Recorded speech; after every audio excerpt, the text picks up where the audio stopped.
छोटे से गांव के एक छोटे से घर में सासू माँ गीता और बहू राधा रहती थी। राधा की शादी को भी कुछ ही महीने हुए थे।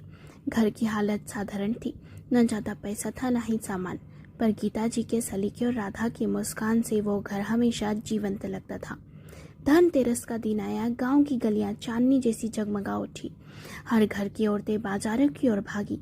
कोई चांदी का सिक्का ले रही थी, कोई नया बर्तन, तो कोई सोने का गहना, तो कोई कपड़े। राधा की आंखों में भी चमक थी।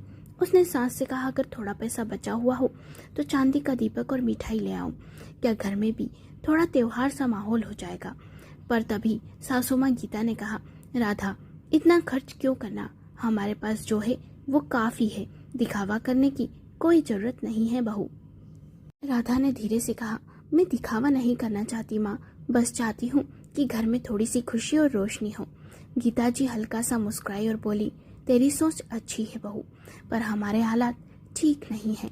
राधा ये सुन मौन हो गई, पर राधा ने अपने छोटे से मन में बड़ी तैयारी शुरू की।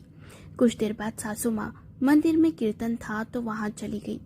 तब राधा ने पुराने पड़े मिट्टी के दीपक निकाले, उन्हें अच्छे से साफ किया, रुई की बाती डाली और सरसों के तेल से भर दिए। रसोई में गुड़, बेसन, सूजी से उसने हलवा बनाया, जिसकी खुशबू पूरे घर में फैल गई। कागजों की छोटी छोटी झालरें काटी, फूलों से दरवाजा सजाया और हर कोने में अपने मन का प्यार बिखेर दिया। शाम ढली तो घर का रूप ही बदल चुका था।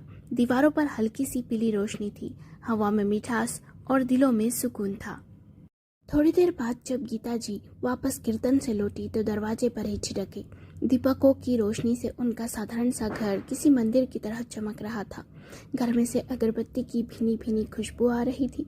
राधा का पति कमल भी आ चुका था। आंगन में दिए और रंगोली सजी हुई थी।